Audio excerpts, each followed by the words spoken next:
Hello somethings! For today's video, samahan niyo naman ako magbukas ng aking latest na budol.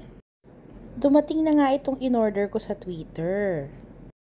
At eto na nga, samahan niyo ako mag-unbox. Sa puntong ito nga, hindi ko alam kung mapurol na lang talaga itong cutter o talagang napakatibay nitong plastic ng Gogo Express. Talaga namang pinahirapan ako ng bongga sa pagbubukas itong package na ito. At medyo maingat nga rin ako kasi ayokong masira yung kuko ko.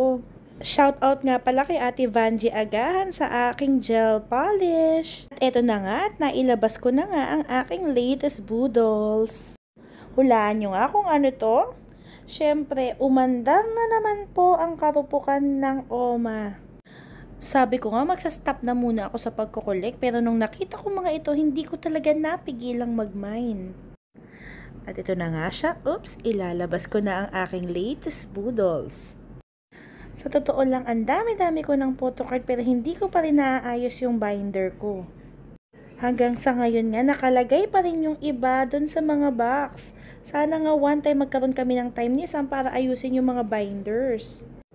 Ingat na ingat nga akong mag-cut ng mga gilid kasi baka mamaya ay makat ko ang mga photocard. At ayan na nga siya, ang mga dumating po ay photocard ni Kun.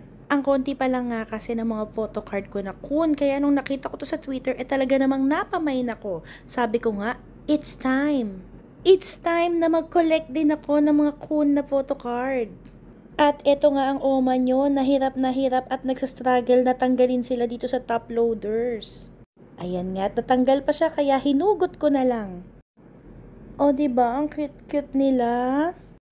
4 na photocard nga pala yung binili ko. Sabi ko, eto na lang muna. Eto na lang talaga at medyo naging magastos kami sa mga concerts dito mga nakaraang buwan.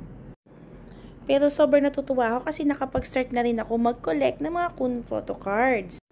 Siguro pag nakapag-vacation ako ng matagal-tagal sa work ko, maayos ko na rin tong mga merch ko. Disclaimer po, hindi po libo ang halaga ng mga photocards na to. Kayo mga somethings, ano ang latest K-pop boodles nyo? Share nyo sa comments below.